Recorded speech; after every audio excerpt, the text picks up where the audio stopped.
Hello again, I'm Reggie Jackson. You know, if you talk about football, in this world today, there are two different meanings.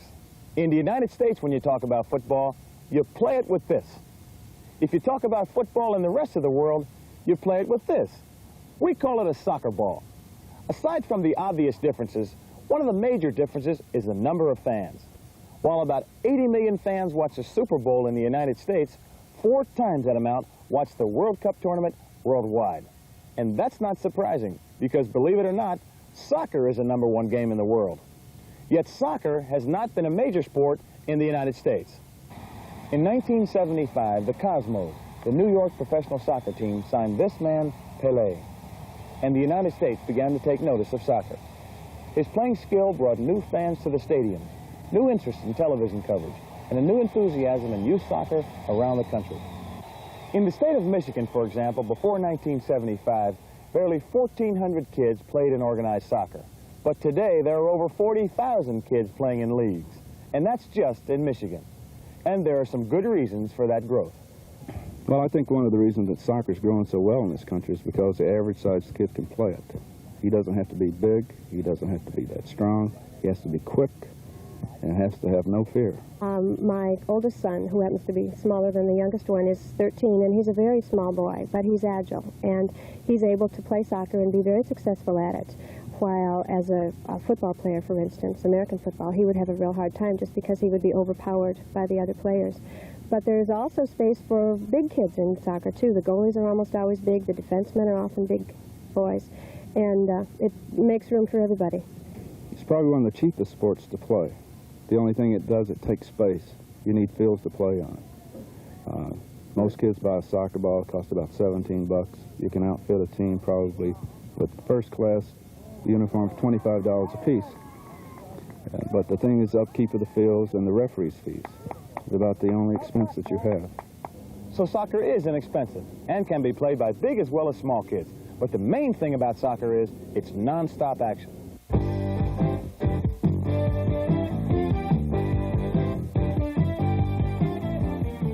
In the 14 and under division, boys play 35-minute halves, and there are no timeouts. The only time the clock is stopped is when there's an injury. The rest of the time it's kick, dribble, trap, pass, and head the ball. Because in soccer, the players cannot use their hands or arms. All other parts of the body can touch the ball. The only player on the team that has different rules is the goalie. He can use any part of his body to keep the ball out of the goal. And he usually does.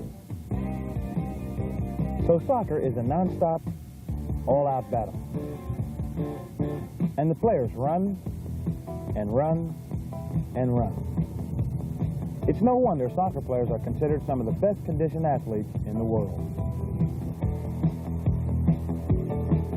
And if you want to see a whole lot of non-stop soccer action, you just have to go to a 3-day soccer tournament, like we did when we visited Livonia, Michigan, just outside of Detroit for the Wolverine soccer tournament.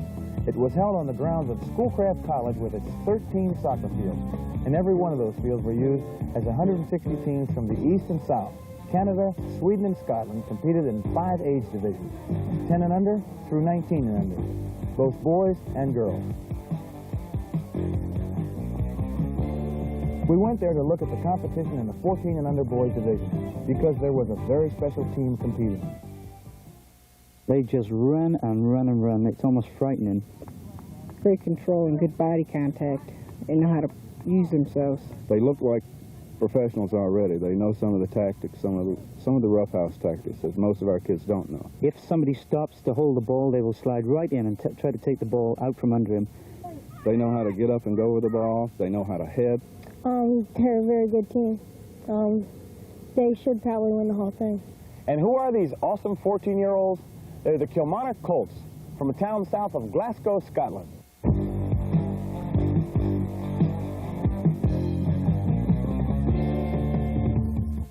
On day 1 of the tournament, the Colts met a team from Ontario, Canada.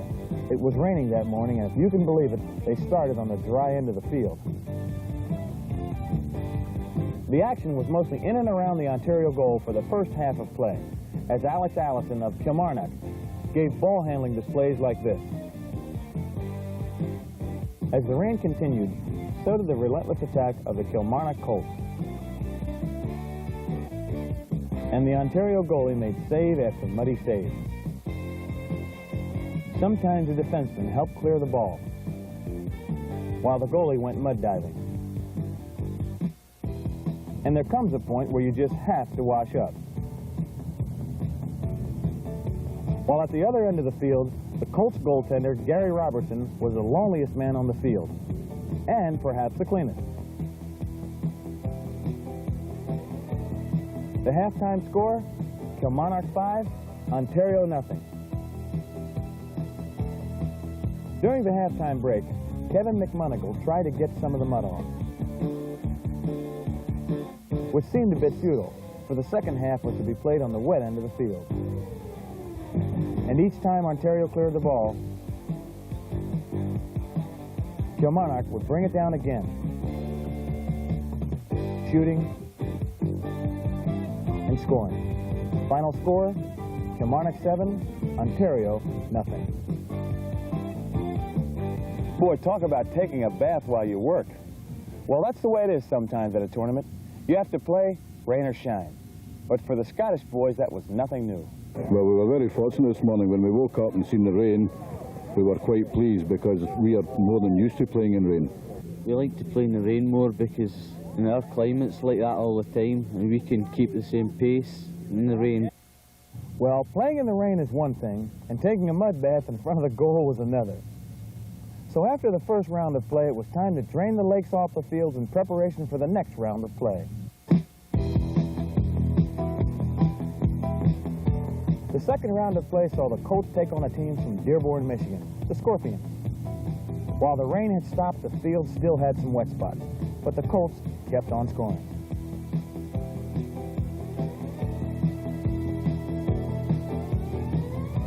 Colts continued their style of play, a relentless driving attack. And while the Scorpions tried their best to break up the drives, the Colts continued to rack up the goals.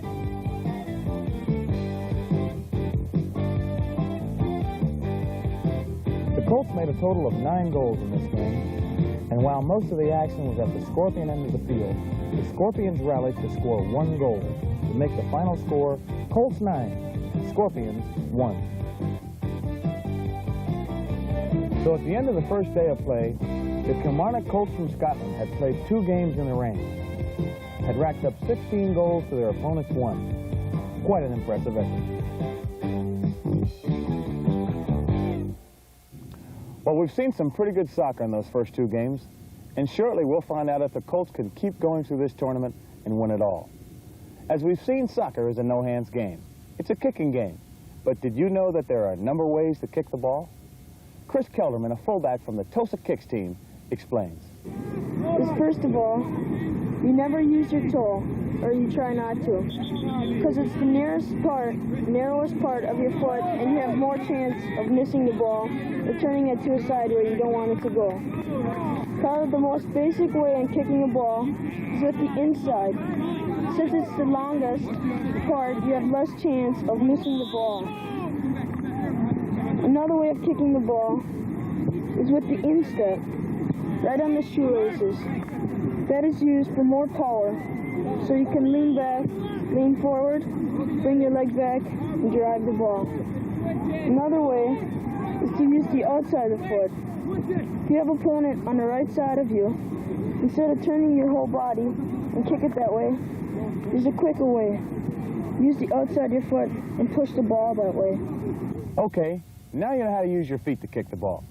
But you do use other parts of the body too. Heading is very useful in soccer. You can use it for passing or shooting. To head the ball, you got to do it right, because if you don't, it will hurt. To do it right, you got to hit it on your forehead, keep your eyes open, and always keep your tongue in your mouth so you won't bite it. First of all, when the ball's coming, lean back, Don't snap your neck, or don't wait for the ball to hit your head, or it will hurt. Let me show you how.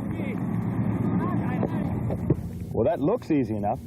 Now suppose a guy on your team heads the ball to you, but you want to use your feet and dribble the ball upfield. What do you do then? If a player has an oncoming ball coming to them, in order to stop the ball, people use a trap. You can use your head, your chest, your thighs, and your feet to stop the ball. This is your body, and the ball's coming to it. When it hits your body, bring your body back. So the ball bounces to your feet and not to other opponents around you. Let me show you what I mean. Okay, we know about kicking, heading, and trapping. But let's say the other team has the ball and is bringing it upfield. Your job is to get it away from him. Now, I've heard of the expression tackling, but that sounds an awful lot like this kind of football. First of all, a tackle in soccer is not like a tackle in American football, going up and pushing or tackling the guy, bringing him to the ground. A tackle in soccer is taking a soccer ball away from your opponent. First of all, one way in tackling is the straight-on tackle. When two opponents are coming at each other, putting your foot that way and stroking the ball beside him. The second way of tackling is the sliding tackle. It's when an opponent is running away from you, you come up from behind him or on the side of him, and you slide and you kick it away from him. The third kind of tackling is the side tackle. It's when you come up from the side of him and you slide him and kick the ball away. Soccer is technically a non-contact sport, but some of those tackles look pretty rough to me. Day 2 of the tournament looked somewhat brighter in the weather department. The sun began to break through the clouds, and the fields began to dry out. In the morning of the second day, the Colts played the Ann Arbor Nailers in a game that ended up Colts 11, Nailers 0. So in the 3 games, the Colts had scored 27 goals to their opponents 1. 27 goals. It seemed like there wasn't too much competition in this tournament for the Colts, at least up to this point. But that afternoon, 2 things happened to change all that. The first thing, the weather. It became typically Midwestern, hot and muggy, and the Scottish team worried about that. Far too hot for us to play. Like the first few games over here, it was raining. That suited us better than the heat. It's too hot. Well, we won't be able to run as fast. It'll slow us down an awful lot, and if you burn yourself out the first 15-20 minutes, we're going to be left very tired near the end, and they could maybe win the game like that, but we need to try and pace ourselves in doing this. So the Scottish players felt that the hot weather would hurt their performance. And the second thing, it was now the quarterfinal game. A little more pressure, and the competition was beginning to get better.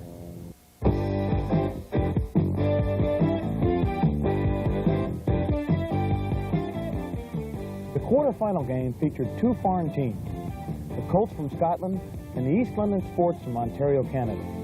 And unlike all the previous Kilmarnock games, the action was up and down the field. When the Colts would mount a drive, the Sports would take the ball away and mount their own drive. Ball handling performance was matched by ball handling performance. Heading displays with heading displays. And goalie saves by goalie saves. And for the first time in 3 games, Colts goalie Gary Robertson saw plenty of action. Back and forth across the field, the action got harder and rougher. Tempers wore thin on both sides. And one of the Colts scores came on a penalty kick. However, the rough play continued, and for the first time in the tournament, a Kilmarnock player received a yellow card from the referee. A yellow card is a warning to the player that he is indulging in foul play, that he is not playing the game the way he should be. And if a player receives 2 yellows or 1 red, he is suspended from the tournament. Perhaps it was the heat of the day, perhaps the heat of the moment in competition, but when the final whistle blew, the Colts had 3 goals to the East London Sports nothing, and it was time to shake hands and forget the game. The Colts coach, Rob McNair, couldn't forget the game quite that easily, and he took the team aside. Alex Ferguson told us what he said. I was just told just know that not to bother with that, just got up, smile back at them, ignore it, because he knew that they were trying to do that. He knew too that they were tackling bad on us, and then they were getting away with it. When we done it, we didn't. So he just told us to keep our cool and play football. Kevin McMonigal added, He was telling us not to argue with the referees. We were just to calm ourselves down, and so we didn't get booked or anything. so we wouldn't get booked. That's Scottish for getting a yellow card. Soccer is unique in sports because of the power of the referee. In a game, there is one referee and two linesmen. The referee has the power to make all the decisions regarding the game, in his judgment alone, and his decision is final. There are no committees in soccer, no appealing the decision, and that contributes to the fast and sportsmanlike conduct in the game. Soccer is unique because of the power of the referee and the tradition of respect for the referee and his decisions, which are final. It's not like baseball, where arguing with the referee is part of the game. In soccer, when the referee calls a foul, the other team can immediately put the ball into play and the game continues. In addition, if a player dissents with the referee's decision, he could get a yellow card. So the Colts had won, but the margin was substantially less than before. Perhaps the hot weather had gotten to them, and perhaps, just perhaps, the team from Scotland was running down. 2 games a day for 2 days. The last 2 games in a kind of heat unknown to their country. Would the semifinal game be their downfall?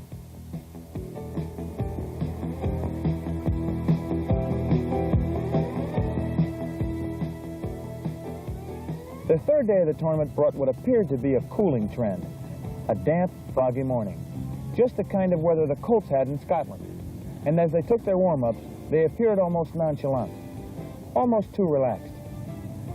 There were stiff muscles from 2 days of playing to be worked out. And then a talk by the referees to each team to outline the rules of conduct. We're going to protect you as much as we can. That means no fouls with the intent to injure someone on anybody's part. We have 22 players here, and you want the ball to walk out, not to be carried out. And if you continue that, you're out of the game, because that's not part of the game. Okay? That goes both ways. When I say you, I mean both sides. Okay, fellas? The goalie, any intentional charge with the intent to hurt the goalie means an automatic ejection. And that is a judgment call, too. Okay? So with the referee's warning about rough play completed, the semifinal game got underway. And the worst part of it for the Colts was the hot summer sun was beginning to burn off the fog.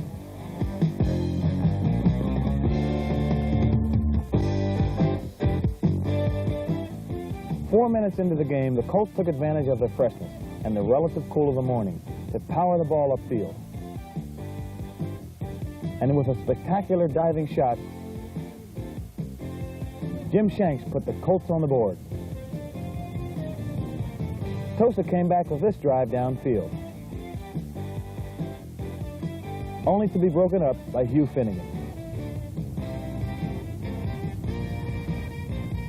And on the corner kick in, a save by Gary Robertson. Then for a while it was drive and save. Drive and save. And then another drive. And Jim Shanks again. Colts 2, kicks nothing. The kicks came back in a furious drive toward the Colts' goal, only to be broken up by Tom McGinn. And as the pace of play slowed, Jim Shanks took a lazy shot on goal and scores. Colts 3, kicks nothing. The kicks threatened a few more times during the game, but dazzling play like this overhead kick by Alex Allison led the Colts to another win. Colts 5, Tosa kicks nothing. The Colts had made it to the final, but at a price. A hard-fought game in summer heat. Heat that they weren't used to. And at final game time, it promised to be even hotter. We talked to Tosa Kicks fullback Chris Kelderman after the game. Well, I don't feel so bad because I think the team was actually better than us. We couldn't do nothing about it. We just tried our hardest. Lots of times in sports you wind up playing a better team, and you lose. There's always a winner and a loser. And it seems that everybody has an opinion on that. Well, like everybody else, we don't like to lose. As you say, everybody remembers a winner. Nobody remembers a loser. If you lose it, it's just hard luck. Just the best team win. And just try your best to win. It's part of the game. You have to take them both. It's nice to win, but it's nice just to play and be here. Winning means a lot, means most, but you can be a good loser as well. You can lose with dignity. You got to learn how to lose to learn how to win. But soccer, like all other sports, isn't only winning and losing. There are other benefits. Well, I think it's developing physically, mentally. I think soccer is a mental sport as well. Good associations with the other kids, and all in all, it's a very positive benefit for him. Well, it builds character in him.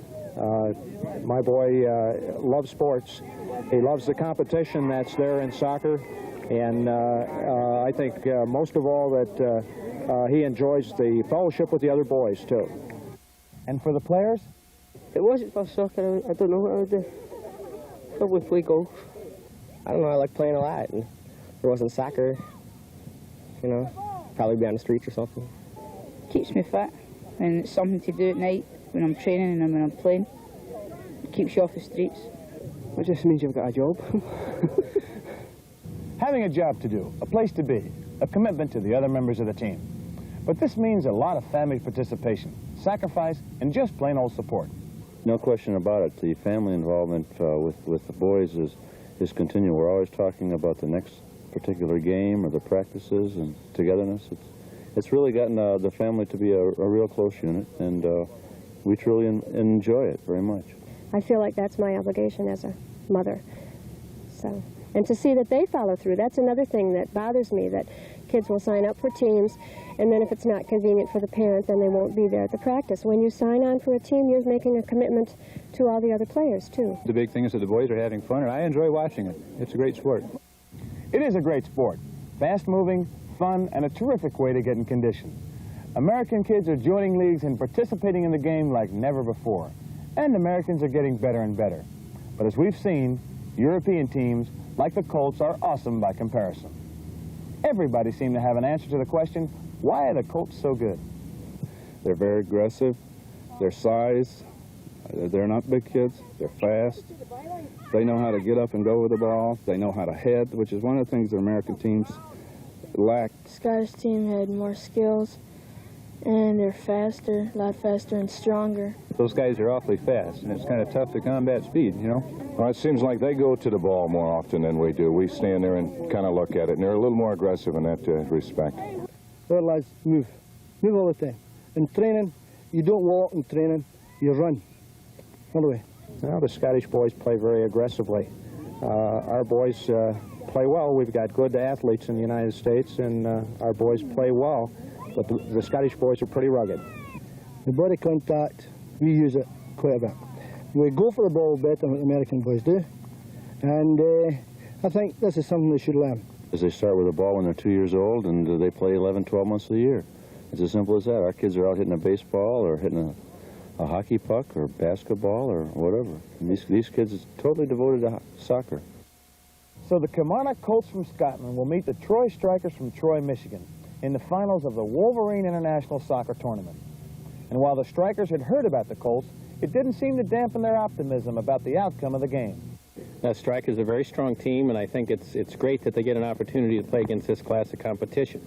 I think they'll fare well, but the Scotland team is very dangerous, as we already have seen. Well, we got a really solid defense, so I'm hoping that they'll keep a lot of their forwards off the ball. And also, we got some pretty quick kids that can run all over the place and keep it up at a nice speed, so we can probably hold out against the Scottish team. It'll probably be a tough game. Everyone thinks Scotland's so great, but, you know, we're just going to have to show them that we're better. We are in the finals. We just won our last game, and we are going to play Scotland. And we are going to send them home losers this time. That's the kind of positive thinking that could help the Strikers beat the Colts. Let's join the action in the final game of the tournament with Pat Hernan. As we pick up the action here early in the first half, the Kilmarnock Scotland Colts in the striped jerseys That is Allison throwing the ball in. The Troy, Michigan Strikers in the solid colored jerseys. Allison has it in. A fight for control down here in the corner and broken up by Alati, who sends the ball down into Colt territory. Luter puts it over in the corner, and it is going out of bounds. An effort to keep it from going out of bounds is unsuccessful, and Alec Allison of the Colts will again throw it in. Warm weather today, 85 to 90 degrees. Here's Allison's toss. Mulhern passes to Finnegan. He heads it to Russell, sending it down to the Strikers' end now. Vernon driving over on this side, but it's broken up by Alati. And we're going to see a corner kick here. And let's see, it looks like Finnegan is going to get that ball into play. Finnegan from the corner. Here's the boot. And a bad kick. Now, he must get that ball back into the field of play. Instead, he kicked it behind the goal, and as a result, the defending goalie, Nino DeCosmo, is going to have a free kick. Warm-up action here before DeCosmo will place the ball. Let's see where he puts it, on his right of his goal. DeCosmo ready. He will kick it for the Strikers. And here's the action. And Martin Gilhooly sends it high in the air. Quick passing down into the corner. And this one, I think, is going to go out, too, just barely there as one of the Strikers gets over to try and prevent it from going out. This will be thrown in by the Strikers' Bill Gaunt. Here's the pass in. Gilhooly to Shanks. He sends it downfield to Finnegan. And McMonigal kicks it high. And this is Tallman kicking it back. And down at that end, it is taken by the Colts, Gary Robertson. Here's his boot, a long one. Long kick by Robertson. Davis Augustine sends it over to the sidelines. And that's Sean Hassey sending it down the sideline again, and it goes out of play once more. And very rapidly, we're going to see Allison again for the third time throwing the ball in. Allison ready. Here's the toss. Finnegan heads it. Kevin McMonigal and Hassey fighting for the ball, and a whistle goes, and let's see what the call is down there in the corner. The whistle blew, and I think we're going to have a tripping call. Looks like the Kilmarnock Colts are going to get a free kick, and it would appear that Allison will take that free kick. Here's the boot. And Alati heads it. Ferguson sends it down into the crowd. This is Sean Hassey putting it back. Allison to steal. Heads it down to Mulhern for a long boot. And a header over on the side. Here's a shot that goes over the goal. And, of course, that will come back out. That went completely not only over Nino DeCosmo's head, but over the goal as well.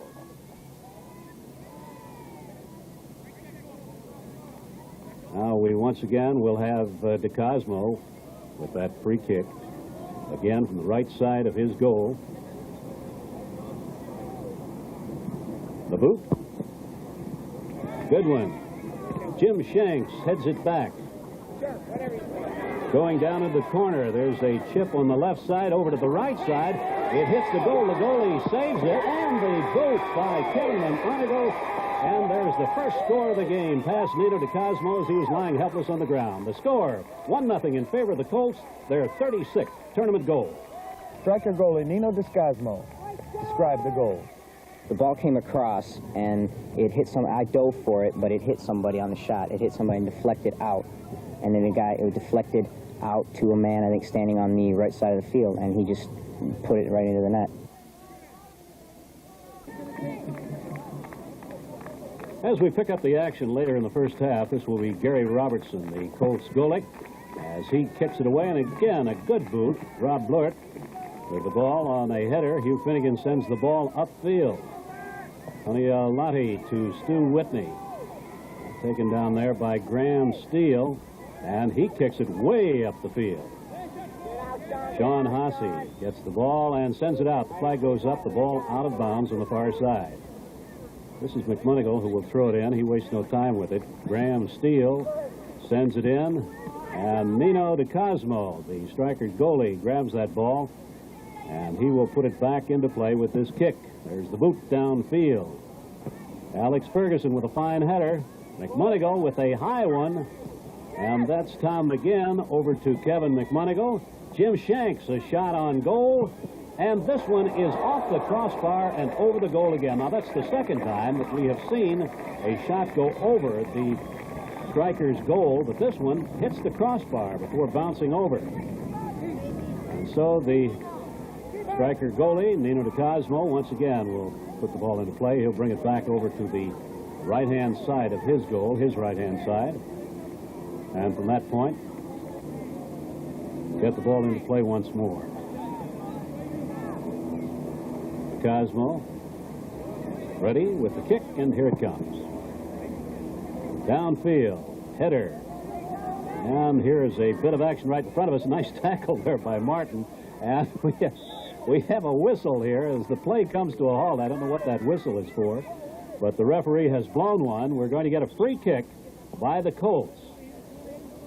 And the team captain, Hugh Finnegan, with the sweatband around his head, is going to take that kick to put it back into play. He motions for the teammates to spread out.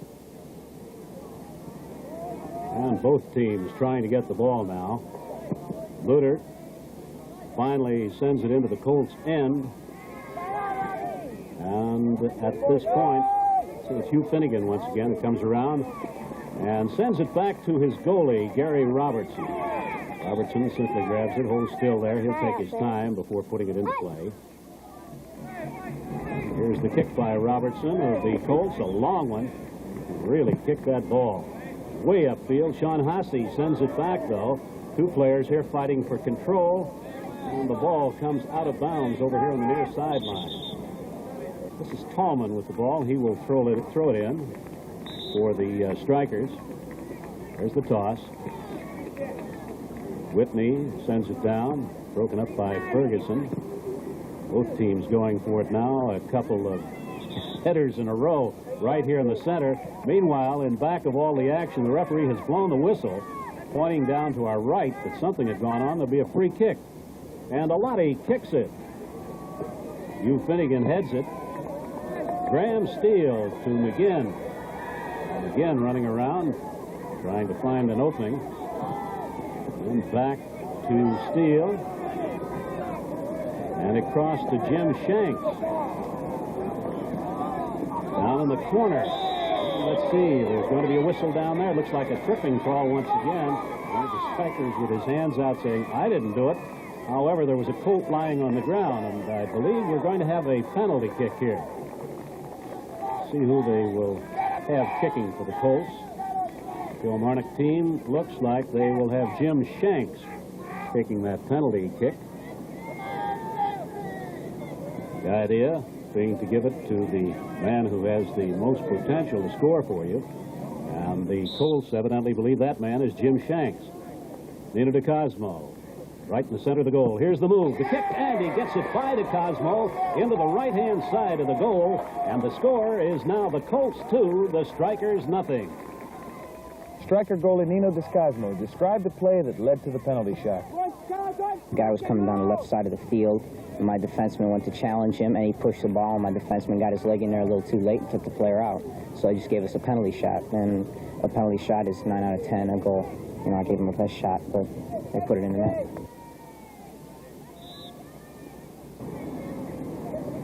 For the Colts, it'll be Jim Shanks throwing the ball into play. Goes into Martin Gilhooly. On the far side, a couple of players going for it. The crowd. Alec Allison boots the ball and sends it out on the far side. Now this weather, which is warm, 85 to 90 degrees, the temperature, should be a little bit difficult for the Colts, but they're leading 2-0 in the game. It hasn't seemed to bother them so far. They're not used to this hot, humid weather we're having. Nino DeCosmo with the kick. And Whitney passes it up. There's a high one that is intercepted by Finnegan. And again, the kick by DeCosmo. Nino punting it away. Jim Shanks takes it at midfield. The pass broken up by Martin Vernon. Takes it, beat Tim Tallman, and sends it across. Tom again with a shot from the corner. And a recovery there in front of the striker's goal. The ball kicked out on the far right side. As it goes out, that means DeCosmo will get a free kick. Late in the first half, DeCosmo kicking as the seconds tick away and his team trailing by a score of 2-0. DeCosmo kicking from the far side. Here's the boot. Upfield, Graham Steele traps it, passes to Shanks. Shanks take it in. Passes it over to Marty Vernon. Vernon chips one up in the air, and it is kicked out by Whitney. And out of bounds right over here. See who is going to throw it in. For the Colts, it'll be Vernon. Here's the toss in. And after a bit of a battle, Jim Shanks in the corner comes up with the ball. Sends it out in front of the striker's goal. McMonagle takes it, turns his man, boots one, but is stopped by DeCosmo, and a good stop by Nino on the far side. Whitney has it out. Alex hits the ball out of bounds. That's Alec Allison on the far side, and Brian Yeager of the Strikers throws it in. Lutert sends it down, and again it goes out of play on the far side of the field. Dickie Allison for the Colts throws it in to Hugh Finnegan. Finnegan sends it forward. And McGinn to Rao. A foot race, but the ball coming out of bounds over here on the near side. So play will resume here on the near side of the field. Down in the corner, this is Martin Vernon with the ball, the official behind him. Now Vernon giving up the ball to Alex Ferguson, who will throw it in. We are late in the first period, time rapidly running out, with the Colts leading the Strikers by a score of 2-0. Play ready to resume. The toss in, a battle down in the corner. And a boot by the Colts, Martin Vernon. He kicks it all the way across the goal mouth, going over the far side of the field. Two players fighting for the ball there, and it's going out of bounds. The flag goes up. And it will be brought in at that point. I believe a very young man has his eye on that ball. The youngster in the green pants and the hat over the far side finally drops it and is going to let one of the Colts bring it in. And that is Graham Steele, who will take that corner kick to get the ball back into play. Move forward, the boot. And Tim Tallman sends it high. Allison heads it. Then Glenn Fairman sends it downfield, and a battle on the far side, and the ball again goes out of bounds. So it will be, again, an opportunity for the Colts to bring the ball into play. On the far side, Allison will bring it in. Waiting for the toss. That is Stuart Russell heading for the ball, taking it down the side, and he tangles with Whitney down there in the corner. Alani kicks it upfield, and Sean Hasse has that ball out as Allison kicks it out, and Sean Hasse will be over there to throw it back in. On the far side of the field, here's the toss. A rebound to Graham Steele. Here's Shanks on the near side, passing to Steele, and he passes it to Martin Vernon. A shot high and up over the goal again. There's another one of the very numerous shots on goal that we have seen by the Colts that has gone up over the goal itself. And the Strikers goalie, Nino DeCosmo, goes back to bring it out. He will kick it to get it back into play. Nino will get that free kick.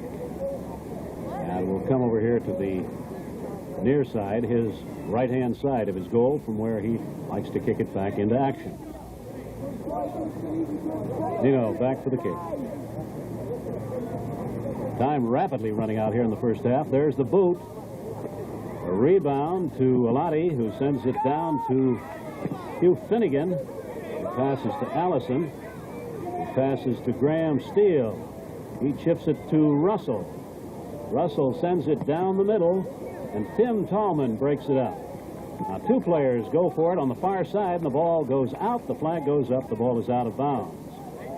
Again, we will have a corner kick. And that looks like Jim Shanks of the Colts. He was over there for that corner kick. And he will bring it back into play. Here's the boot. Up towards the goal. A header and a score. Right into the corner. De Cosmo didn't have a chance on that one, as Alex Ferguson used his head, literally and figuratively, and the score is now the Colts 3, the Strikers nothing. Striker goalie, Nino Descosmo. Third goal came on a corner kick. He crossed it right up, and it landed. It came out about 6-7 yards in front of the net, and I turned to face it, and the man just came running in and headed it, or I thought that it might be going out, but it just caught the post and went in.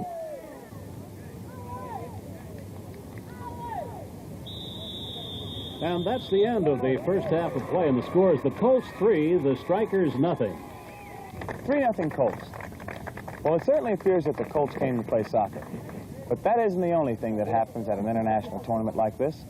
When a foreign team like the Colts comes to the tournament, they stay with American families. And that means that kids can find out about one another. During the week of the tournament, we followed Chris Neff, an American, as he talked to Alec Ferguson and Kevin McMonigal, two players from the Colts.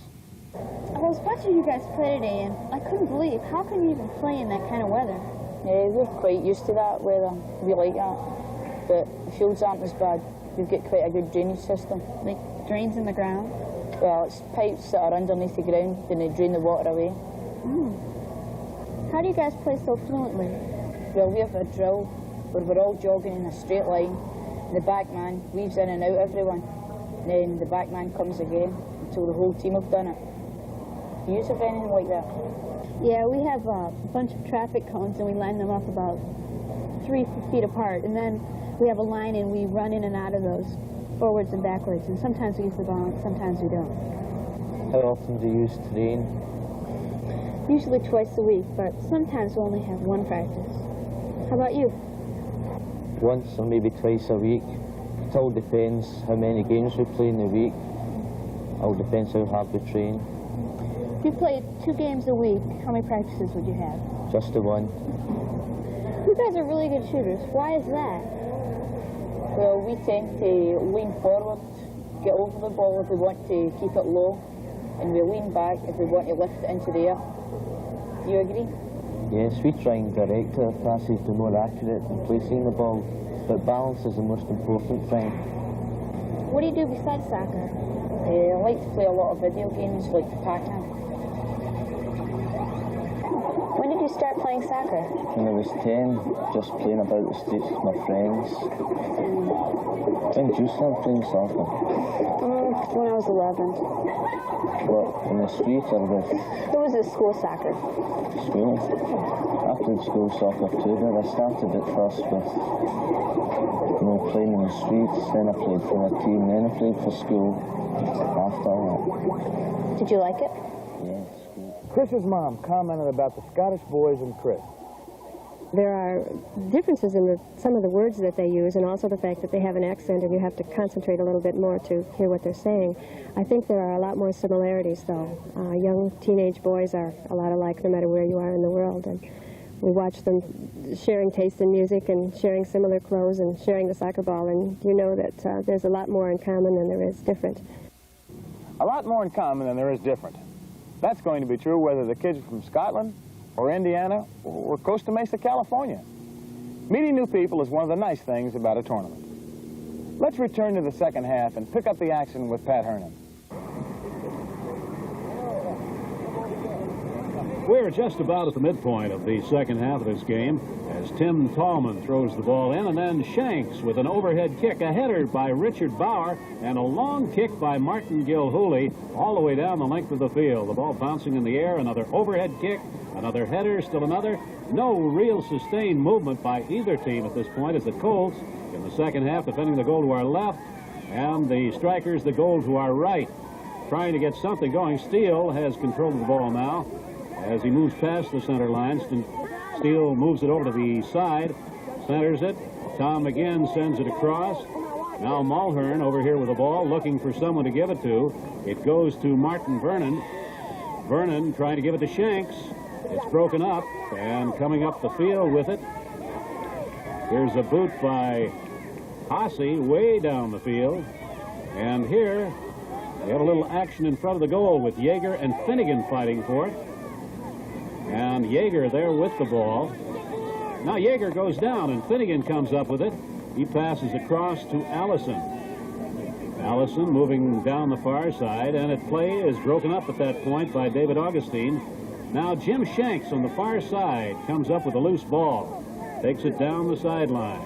John Mulhern gets past Tallman, heads down the sidelines. Mulhern moving down towards the corner, heading towards Rao. Now passes up to McGinn. McGinn, a shot on goal, and it's outside the goal mouth, hitting the side of the goal. And as a result of that, the strikers' goalie, Nino DeCosmo, will get a free kick, put that ball back into play. Just past the halfway point in this warm day, with the Colts leading by a score of 3-0. Here's DeCosmo with the boot. A long one down the far side, a header by Martin Vernon, and he knocks it out on the far side. We'll see who is going to bring it in. Here's Tallman, Tim Tallman. He wastes no time throwing it in. He struggled there on the far side for the ball, and it goes out of bounds once again. And the strikers will have possession of the ball on the line, and will toss it in once again. There it is. And battle on the far side. The ball goes down to Mulhern. Mulhern going over near the sideline, boots it down to McGinn. McGinn gets it past Rao, going in, driving. And McGinn down in the corner. Now a beautiful move as he turns around, fires it to Mulhern, and Mulhern shoots and scores. The ball going past the Cosmo into the goal, and the score is now the Colts 4, the Strikers 0. Striker goalie Nino DeCosmo talked about his attempted defense of that goal. The fourth one, the guy was bringing it down the left side of the field, and my defenseman was challenging him, and I came out a little bit because he pushed it once past my defenseman. I came out to cut his angles, and instead of taking the shot, he pushed it back to his man that was running in, and I went back towards the middle of the goal to cover on the shot because I knew that's what was going to be coming in, and he took one from about a good 20 yards on there. It was a rocket shot, you know, on the ground. I tried my best, but those are difficult balls to get. There is no further scoring in the second half.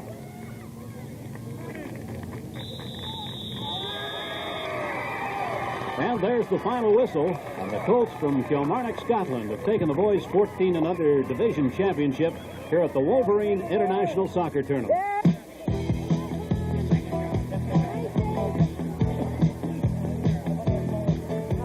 Another shutout for the Colts. An amazing performance throughout this tournament. 6 games played in 3 days. 34 goals scored on their opponents, while allowing only 1 goal scored against them.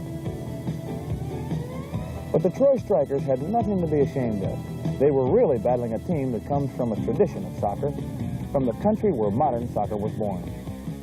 Well, a lot happened out there. The Scottish were very tough, and we played our best game, but they just overpowered us. Well, I don't feel too bad because we gave it our best shot. We did what we could, you know. We went out there, we played a team that was a little better physically fit, maybe skills that were a little better than ours. Well, I'm a little down, but we played a good, hard game. Scotland's just a better team. Well, really, losing is part of the game. Sometimes you win and sometimes you lose, but we did try, and we tried hard. But they had a better day and they won. Perhaps next time in the future we'll get them. And as for the winners, how did they feel about it? Oh, magic. It's great. Just sensational. What can I say? Oh, it was brilliant. Too warm, but it was brilliant. It's worth coming this distance just to win this. It's great. A great distance and a great win for the Kilmarnock Colts from Scotland. And while the Colts were truly the best team in the tournament, American teams like the Troy Strikers are getting better and better. And as more kids in the U.S. join leagues, as existing leagues have more time to develop skills in young soccer players, as more teams like the Colts come to America and play our teams, and our teams watch the kind of skills that the Colts exhibit, American teams will be in a position to challenge even the best European teams. And I don't think it'll be too long before that happens. We'll see you the next time on Reggie Jackson's World of Sports.